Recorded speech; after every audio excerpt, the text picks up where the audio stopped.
Good morning. My name is Jennifer Aglubat, and I am a member of the Education Committee. I'm delighted to welcome you to From Alphabet Soup to Action, PT CPMDS for licensing boards. This session will highlight the work done by FSBPT's PT cross-profession minimum dataset task force to develop response options tailored specifically for physical therapy. The session will also provide a comprehensive understanding of how systematic workforce data collection can significantly enhance the perceived value of your board to key stakeholders. The speakers for this session are Mario Baker, Katie Britton, and Megan Warren. All three are members of the PT CPMDS Task Force. You can find their bios on the event app. They have valuable information to share, and we also encourage your participation. If you wish to ask a question during the Q&A portion, the members of the Education Committee will provide you with a microphone. Please abide by the ground rules in the program notebook so more attendees have a chance to ask questions. At the end of the session, please scan the QR code to complete your evaluation. We value your feedback. Now, I turn the presentation over to our speakers. Thank you, and welcome everyone to talk about the Alphabet Soup, PT, CP, MDS. So prior to the PT, CP, MDS was just the CP, MDS, which is the cross-profession minimum data set. And what we attempted to do as FSBPT was kind of be a leader in this and getting other organizations, as you'll see in just a moment, to join in to get data on professions, including physical therapy. And then along the way, we decided that it was important to get a PT-specific data set so that we can ask more targeted questions towards PTs. This will be encouraged with other professions as well, so they can ask more targeted questions towards, let's say, nursing or OT, etc. So first Slido poll here, and if you take a moment to join, give you a second to click on the QR code.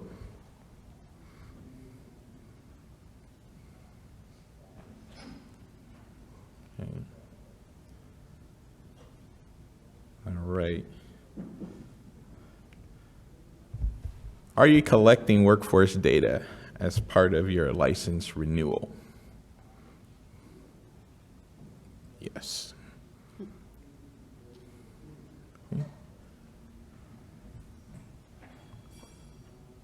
Okay. So a good majority of individuals are already collecting workforce data. There are a few that are not collecting workforce data. And we do have a slide that I'll show in just a bit on a roadmap in order to give you some guidance on how you can start potentially collecting workforce data. And I do understand, as we always say, there's 53 jurisdictions and there's 53 ways of doing things. And maybe we can show the value in this to the legislator for those that aren't collecting workforce data as of yet. So to go back, how did we go through this? How did we get this process started? It was through the Healthcare Regulatory Research Institute that this was created. And so jumping off of that, it led us to the shortages that are around. So as you've heard talked about and as you've seen also, we really didn't identify shortages as there are some individuals that renew their license and they just don't practice. And I'll show something from behavioral health that some of you have already seen. So what we got into was, this topic is debated in action in the area of healthcare policy making. It's been going on for a while. But we've been collecting surface data for those that have been collecting it on just individuals that renew their license. And we know that individuals that renew their license in PT, some may be purely in education and never touch a patient. Some are renewing it because they work so hard to get it, and just in case they wanted to go back to practicing, then they would have it. Others renew it because I may want to practice part-time here and there, PRN. And then others are full-time equivalents that are working in the actual field of physical therapy treating patients. What is necessary here is to identify where shortages are so that we can do something about that and maybe target or promote those particular areas so that the public has access to physical therapy services. And this goes all the way back to why boards should do it. It is public protection. It really is. Because if we have something that we're able to offer to the public that is not being offered because of shortages in the area, then we can have maybe a rise in back pain or a rise in whatever that leads to the overall increase in medical costs across the United States. So if you look at this in this context, let's say there's a shortage of PTs in a particular area that are able to treat a certain condition, and then that condition or the individual with that condition, goes to all type of services and so forth, and never gets a remedy to the issue that they have that we could easily address, then obviously that'll drive up cost of healthcare. So if you recall back to the PT initiative from APTA, Choose PT, everybody remember that? And what was that all about? Hey, we have an alternative to the use of opioids. We can help with this opioid epidemic by having physical therapists treat individuals who have pain, chronic pain, etc. So the same idea exists. How can they choose PT if there are no PTs available?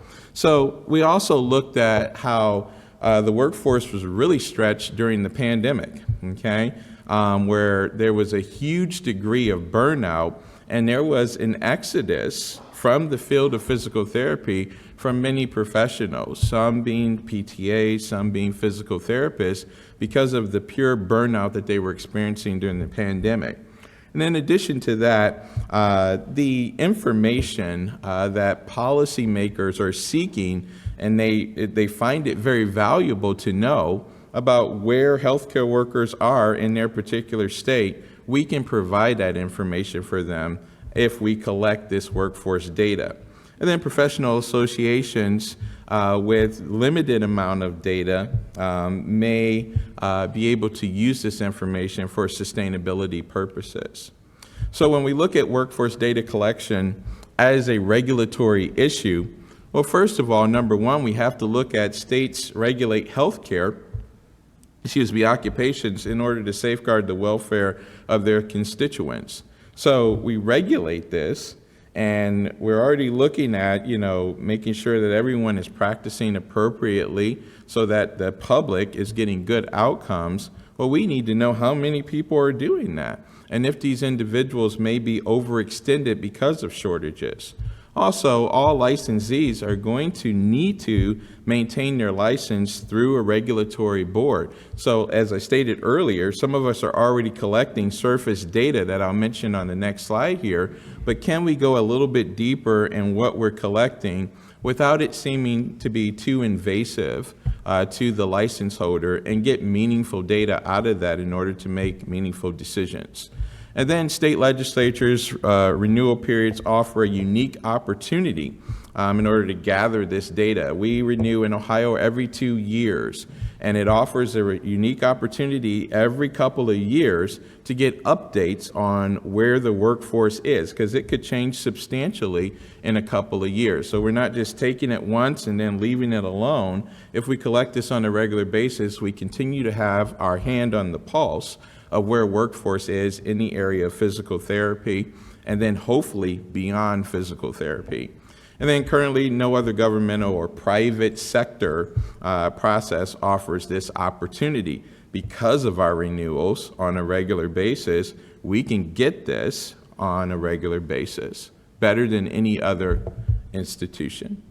And so what are we looking at? As far as regulation is concerned, we often are going to look at identifiers, their name, date of birth, social security number, address, license qualifying compliance, so looking at their education, exams, etc. This is stuff that's already being collected. When we look at the supplemental information, we can look at their practice, their role, their specialty, where they're practicing at, which is going to be key and important.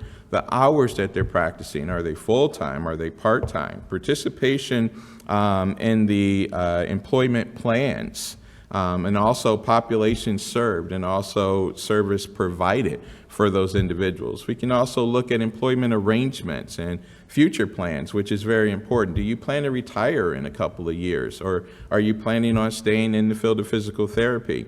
Also looking at educational pursuits, et cetera. So we're positioned in a place to where we can collect more data than just the basic information on our license holders. So as I mentioned at the very beginning, we have the FSBPT organization being a national champion for workforce data. They initiated this process to get other individuals on board, and you can see some of the organizations listed there: Association of Social Work Boards, you have the Association of State, and Principal Psychology Boards, you have also National Association of the Board of Pharmacy, etc., that are on board in order to collect this data through the CPMDS. So now we look at this cross-professional minimum data set as that tool, and it has 18 questions on the cross-professional minimum data set. And if we go on, there's 6 supplemental questions that are included there. And then this is a slide that you've seen, and it was presented yesterday as well, of how we can have a workforce and we're collecting data, but below the line, we're looking for how many full-time equivalents do we actually have. And so with this, what about the professional specific workforce options, which would be the PT CPMDS?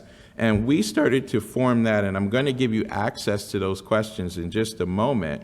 But just a few of the members of the task force: we had the American Academy of Physical Therapy, we had the American Council of Academic Physical Therapy, we had the American Physical Therapy Association, and also board members and staff at several jurisdictions in order to collect, to give input, I should say, on what questions we should use to collect workforce data. So if you can click on that QR code, this gives you the 23 questions that we came up with that were approved by the Board of Directors at the Leadership Issues Forum, and you have access to look through those, and this is a part of the PT-specific minimum data set. And then I'm going to turn this over to our next individual.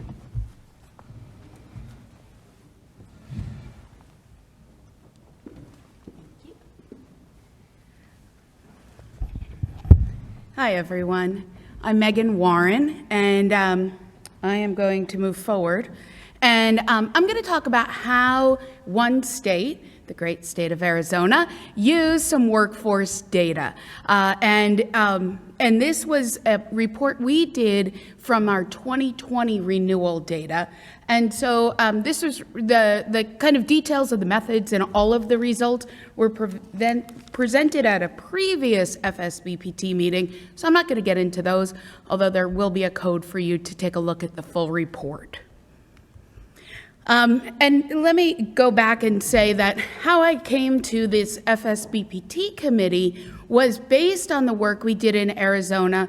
The APTA nominated me for the committee for FSBPT. I am not a regulator. I'm a customer of the regulators. I'm a licensed physical therapist. So that's how I got involved in this.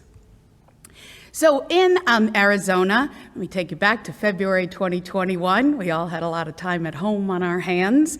And the Arizona Board of PT approved a data committee to look at some data. And so it included some staff members from the board, 2 board members, the Arizona APTA president at the time, and then 2 licensed PTs. Both Jim and I were faculty members at the time in Arizona universities, and we were all asked to be on this voluntary committee, and we all said yes. We met virtually 8 times over 12 months, and 13 months after the approval of this committee, we presented this report back to the board about the Arizona 2020 PT workforce. Where did those data come from? In April 2020, like Ohio, we renew our license in Arizona every 2 years. In April 2020, we were, when we got our renewal notice, we were asked to complete additional data, additional questions. And those questions were about licensure renewal, our standard questions, as well as some demographic questions from an Arizona workforce statute. The law is posted down at the bottom there. There were 8 questions, and as I've said, I don't remember filling them out, so I don't believe they were terribly onerous to complete because I don't remember doing it. But they ask questions about when you were licensed, do you provide clinical care? In the next couple years, are you going to increase your number of clinical care hours, decrease your number, leave the profession, retire? Those types of questions. So there were 8 questions that were included back in our 2020 renewal. And so on the left panel here, right there, this stuff. There were about 5,400 PTs that renewed their license in Arizona and just under 1,800 PTAs that renewed their license. For the report, we excluded those who did not have an Arizona zip code or who had a missing zip code. We were really trying to get at who was living and working in Arizona. So now, since this time, I have left the great state of Arizona and moved one state west to the great state of California. So I would be excluded from this report because I'm not living and working in Arizona. The final count was about 4,600 PTs and 1,500 PTAs. I'll give you an example on the right panel of this slide of some of the results. These are all descriptive results. We tested no hypotheses. These were really to say what's the state of the PT and PTA workforce in Arizona. And so you can see here, this is for PT. We did the same thing for PTAs. And you can see the dark blue bars are the proportion of PTs by different race and ethnic categories. The light blue bars are the state demographics for different race and ethnic categories.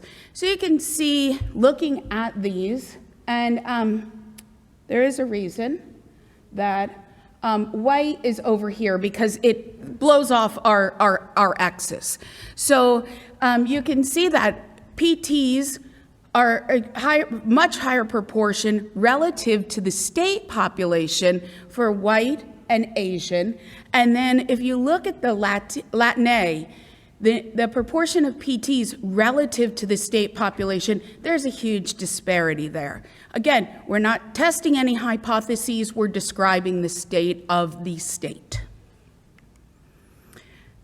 So this QR code on the left gives you our full Arizona state report, and it could prove some interesting reading for you. And we were really excited about what was going to happen with these data and what was going to happen with this report.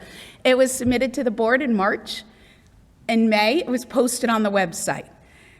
In July to September, there were new rules that were enacted from previous legislation about data collection for all health professionals in Arizona. And that was, it fell under the purview of the Arizona Department of Health Service. And so the rules for the data collection, which are the data elements that are now being collected, are on the QR code on the right side. So Arizona had a law and then enacted some rules to change how and what were being collected. Here is the law, snippet of the law. Each board shall request from applicants for initial and renewal licensure. So now we're getting new licensees as well on an annual basis or otherwise, the designated database information. And if you think CPMDS is hard, try Arizona Designated Database Information. These data will be housed in the Arizona Department of Health Services, and there is a process for specific state boards to request their data to look at. What I did here was looked at the PT cross-professional MDS and the Arizona designated database information. So I'm going to call it PT data and Arizona data because it's very complex, and said what's included in one and not in the other. How do the questions align? So as Mario said, there are 23 questions in the PT data. There are about 19 in the Arizona data. The PT data asks about state where you completed your license, state where you completed your license, states with an active license, and state of your primary practice. The Arizona data doesn't ask about any of those. It's interested in Arizona. The PT data also asks about specialty, field, and area of practice. And that includes specialty like our specialties, women's health, cardiovascular, sports, those questions. And then the population, adolescents, geriatrics. The Arizona data does not ask those questions. The Arizona data, on the other hand, asks questions that the PT data don't ask. One, national provider number, it asks. It asks if you provide services for people other than English language speakers. And then both data sets ask about the time you spend in clinical practice. The Arizona data also asks about the percentage of time that you spend in administration, research, teaching and education, and other activities. So it splits out kind of how you spend your hours in a week. At the bottom, you'll see two questions that are very similar, but they are slightly different between the two data sets. In the PT data, they ask about change in employment over the next 2 years. Are you going to increase your number of hours of clinical care, decrease, leave the profession, retire? What are your plans? In Arizona, very similar question, but it asks over the next 12 months or 1 year. In the PT data, it asks the highest level of education you've achieved. Arizona data, it asks two questions: highest level of education for your license, as well as highest level of education that you've received. So for me, my highest level of education for my license is a bachelor's degree, and then for my highest level of education is my PhD in epidemiology. So a little bit different. Again, I've completed these data in 2022, and our executive director of Arizona reminded me I completed them in 2024. I don't remember completing them, so again, they're not terribly onerous to complete. So the state board was going to use these data and kind of help understand. There's been some changes, and I think there's a really exciting opportunity with more data to start to say, what is the state of the workforce in Arizona? We also engaged the Arizona APTA. The president was on the original committee, and these data were presented at the 2022 membership meeting for the Arizona APTA. And their goal was to understand where people work as physical therapists and physical therapist assistants in Arizona. So you can see here, this is PT on the left side, PTAs on the right side. There's only 15 counties in Arizona, so it makes it very nice to display it visually. And so we're looking at the density. So this is the number of PTs per 10,000 population in each county in Arizona.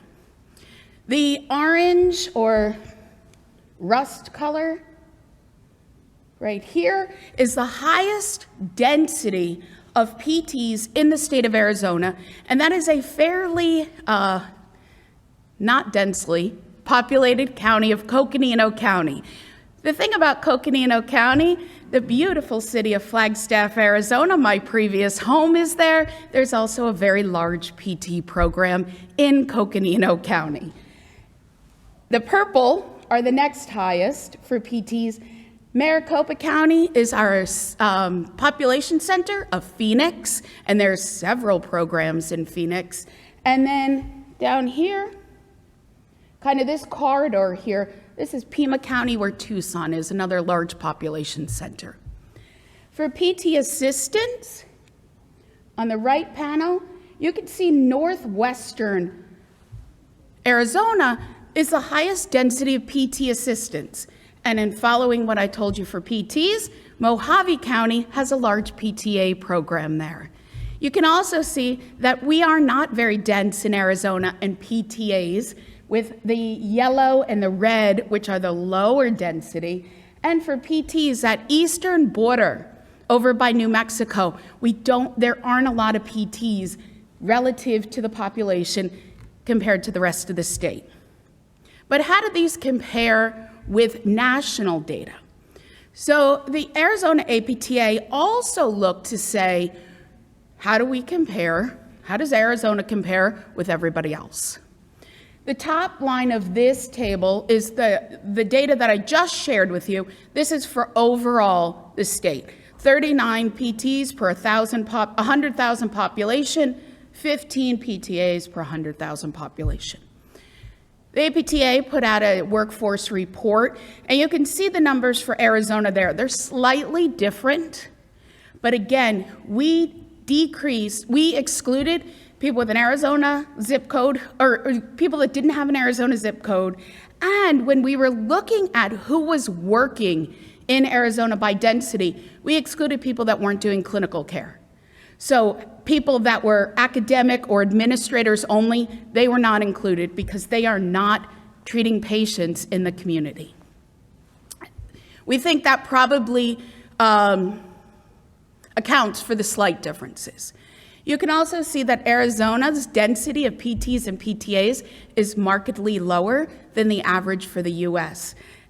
39 or about 40, let's say, versus 68 per 100,000 for PT, and 15 versus 32 for PTAs. So markedly lower density. The Arizona APTA was very helpful for them to understand where they should be moving in the future. Demographic characteristics versus state demographics were also something that the Arizona APTA looked at. Other states' reports, and then there were some additional analyses, kind of brainstorming. And they'd say, why didn't you look at this? Well, because we had 8 questions that we were looking at, and that's what we were able to do. So I'm now going to turn this over to Katie, who's going to talk about, if you're ready to collect data, how to do that.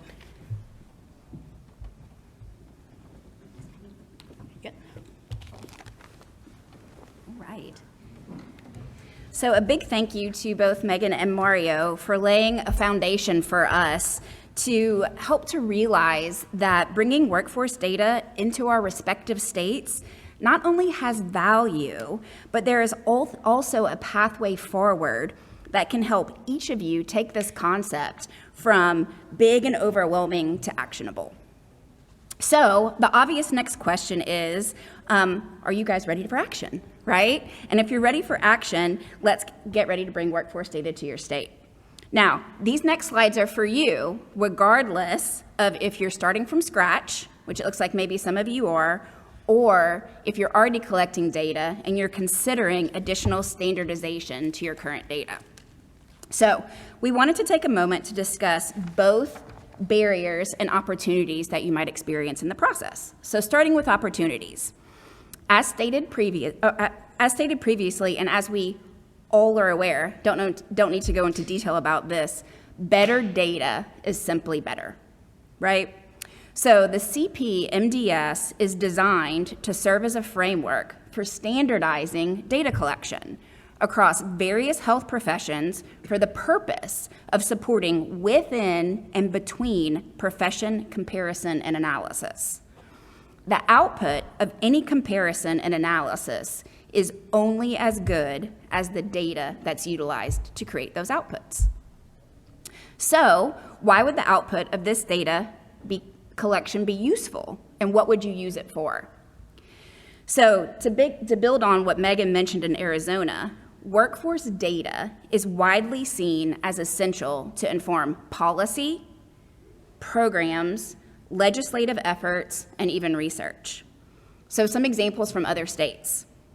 Some states are using this data to determine the number of schools and where those schools should exist, in what demographic regions. They're using the data to support legislation, such as requesting compact legislation to pass, or even direct access, just to name two very superficial ones, right?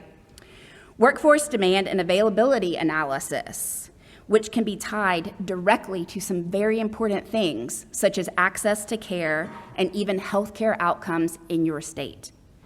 They're using the data for justification for funding requests. So for those of you who've ever requested more money, right? What's the first thing that they want to know before granting that?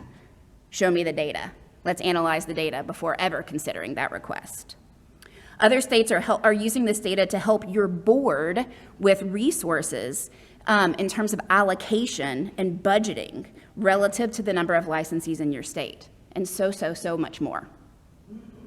So there really is beauty in data, especially when the data helps demonstrate value. One example of demonstrating value is that this workforce data can help leaders to make informed decisions. And I hear this all the time from our state legislators. We need the data to help us to make informed decisions about policy. But specifically as a regulator, for you guys in the room who are regulators, you can show your value with this data. For example, in Louisiana, where I'm from, we are obviously, as a board, not allowed to lobby. Right? No regulators are.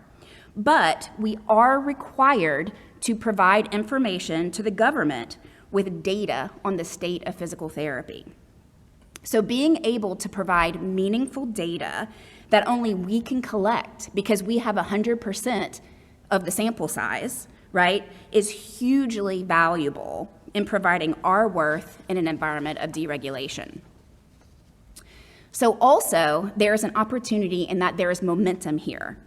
Other organizations and states are seeing this topic as important. And we all understand making a move for change when the climate is right, right? I think we can all nod our heads about understanding how it has to be just the right environment when we want to move something forward. So because there is momentum here, right now might be the perfect time for action in your respective states. So really quick, in 1 or 2 words, you guys can use your Slido because I wanted to put this here because we might all leave here, right? Excited about action, bringing workforce data, advancing workforce data in our states. Well, what happens when, is it not working? It should be. It should be, okay. Well, what happens when we go home and present this request to the stakeholders and they drop a list of reasons why we can't really move forward? Do I have to press something to make it? Oh, there it goes. Good. Oh, yeah, good. There it goes. Oh, I like the collecting this year. 2 people? Are more people answering? Oh, here we go. Excellent. Perfect. Perfect. Perfect.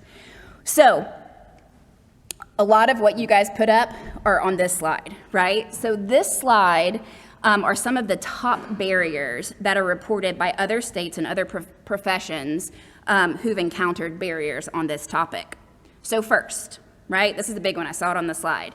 Does your board see the value in collecting workforce data? So often, the first barrier to overcome is convincing your board or whoever your state's decision makers are, right, because not everybody is just managed by a board, that collection of workforce data is important and that it is a regulatory concern. So the key is to show the boards the value of collecting workforce data as it relates to evidence-based regulation and look for ways to minimize that burden, which we have some supports on with some references for you guys. Next, the big question, and again, I saw it on the slide, is do you have the regulatory authority to collect this data? Most states have powers and duties of the board and rules that define how they can act. And it may not be currently within your authority to collect this data and will require a legislative change. In a few slides, we're going to offer resources that are designed to help you overcome these barriers. such as Model Practice Act language that you can utilize, as well as references to other states that have already been down this road before you and can offer support and advice. And that's one beautiful thing about our profession, is how the states help each other, for people who've already been down that road. Third, how much will it cost and who will pay for it? So this may tie back to authority. Can you choose to collect fees for making this data available as one funding option? But there are other options. Data systems can be funded through state appropriations, private foundations, grants and contracts, and on a cost recovery basis, just to name a few. Also, the FSBPT can serve as a resource for funding and even has systems already set up to substantially decrease the burden of collecting this data, and also decreasing the impact on total time that it takes for licensees to complete. So fourth, who owns the data? What are the parameters around confidentiality, sharing, and data security? The recommendation here is that the data is public, that it's an aggregate form, and that there are no personal identifiers when that data is requested. This helps tremendously if you get pushback from licensees about confidentiality. And you can still extract the data and get the information that you need that's useful without having those particular identifiers. States like North Carolina are a wonderful resource on this particular topic, and even Louisiana, who went through this conversation with their licensees and stakeholders. Fifth, what should the framework be? Should it be a partnership with other organizations? Should you do it on your own? Who will collect the data? Will it be the boards? Will it be a university, a research institution, or even a professional organization? And what data will be collected? So, for all of these things, there really is no one magic answer that applies to everyone. But there is a ton of data to help you to answer these questions in terms of giving you options. Speaking with other states can really provide great insight and help you to determine what is best for your particular state, as well as you guys have access to a significant number of tools and resources, which we'll have QR codes for throughout the presentation that you can always come back to. But my QR codes, by the way, are like Google codes with the little dinosaur. I don't know, I guess I'm not technologically advanced to know how to make fancy QR codes, but they're there and they work. I tested them. But you're gonna have resources and tools through the HRRI website that really helps you to work through the process to help to determine what's the best fit for your state. Okay, so beyond barriers and opportunities, today we really wanted to provide you guys for some support for action. And we're gonna go through some of these areas and provide you guys resources. Who are the states that are collecting the data? Who are the other organizations? Where do we find the model language? What's the HRRI resources that are available? And also, what are the actual questions for the cross-professional minimum data set that are available for you guys as a tool that you guys have access to and can use for collecting workforce data. So, HWTAC, most people are familiar with this website, our organization. It's the Health Workforce Technical Assistance Center, and it really provides technical assistance to states and organizations that engage in workforce planning. So yet another organization that's a great resource. Now the top QR code takes you to this website, and just note the data there is great. It is not updated as frequently as some other organizations because big government agencies, there's a time lapse, right? So the data there isn't 100% accurate as of today, but nonetheless, it's still really valuable information that really shows you what states are collecting data and what resources are available to you.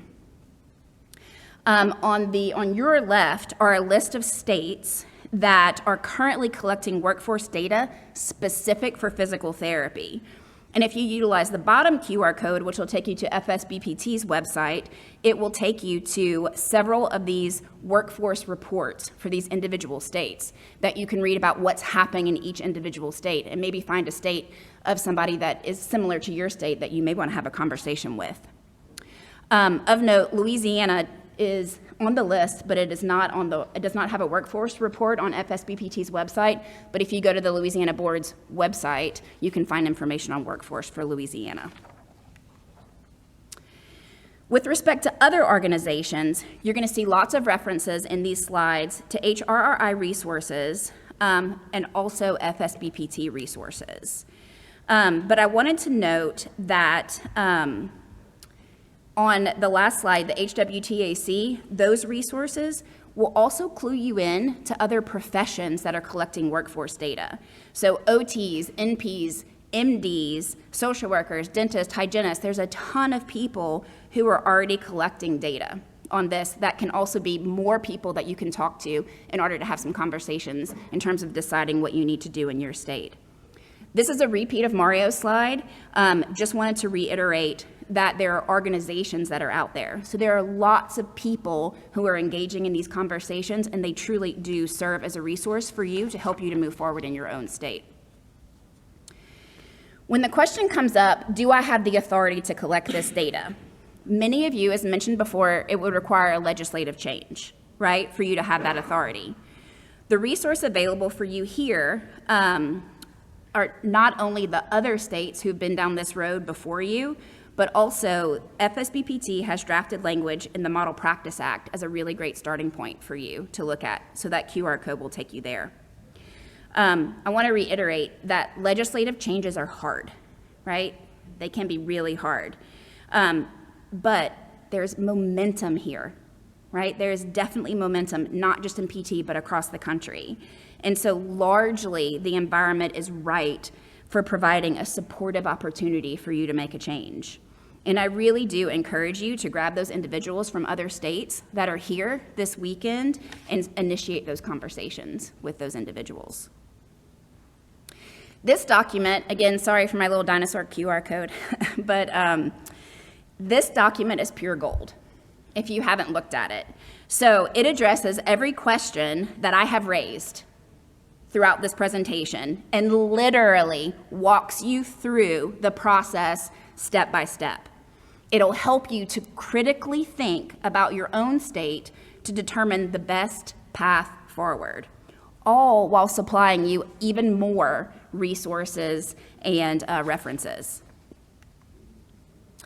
This is a link that will take you to HRRI tools and resources that also offer additional supports to the roadmap document.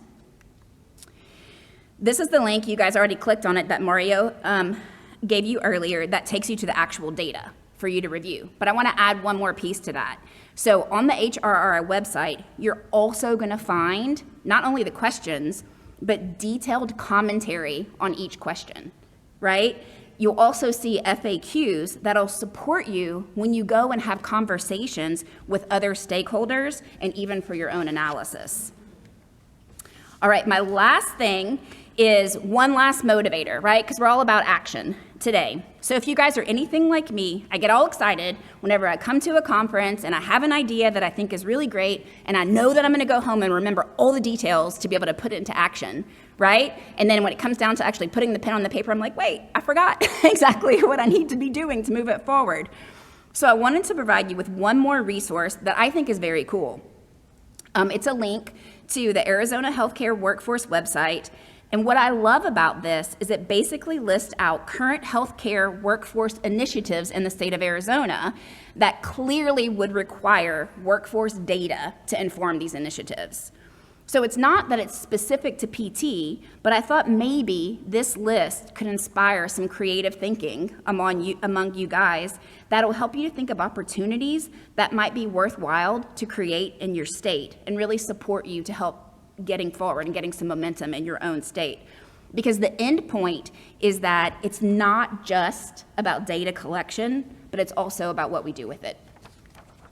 So our last Slido is the question for you guys. After hearing the three of us and myself talk very quickly, how important is it to stakeholders and to the public to collect workforce data? Yay! Aww. Very good. All right, so we have 10 minutes for questions, 6 minutes for questions or comments. And I think they have a microphone, maybe. Yeah, so raise your Yep. hand if you have a question, and they'll bring the mic to you. I think we better, you can stay there. You can stay there. Okay. Is there access to this information post-conference? Like, all your information? Do you know if your slides are going to be given to us to refer to? Yes, the slides will be posted. Thank you. And just to let you know, so mine, I updated this morning with the QR codes, and so we'll make sure that you guys get the most recent information. Question for Megan. You're in Arizona where you have compact. When you conducted that data for your licensees, did you take into account those compact privileges or getting any data on who from them or in your state? I believe during the time, the time that we used the data, so 2020, we weren't part of the compact. Judy, am I right? Judy is the executive director of Arizona, so she's a regulator. No, we did have the compact at that time. It's grown considerably year over year, but no, the compact information was not included in this simply because, well, for a lot of reasons, but mostly they don't renew in Arizona, nor do they, nor do we have access to them to promote these kinds of questions to send it out. I mean, I suppose any report going forward, because that won't change moving forward, so we'll have to put some sort of asterisk and say, you know, at this time, X number of active compact privileges were in place.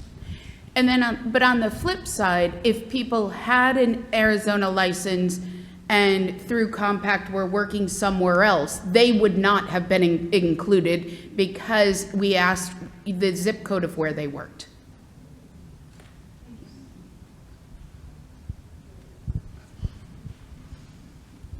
I guess that's one of my questions, the zip code of where they worked versus zip code where they are living. Tell me a little bit about that discussion, why you chose one over the other. And I can see that there's reasons for both.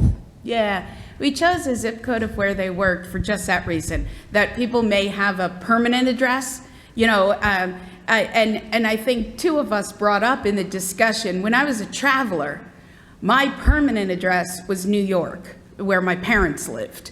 But I was traveling in different places and had licenses. So there could be differences in where people live versus where they work. And also in Arizona, we don't have like Kansas City, where someone could live in one place and work in another because there's a big city that kind of crosses boundaries. Our borders are pretty isolated. Yeah.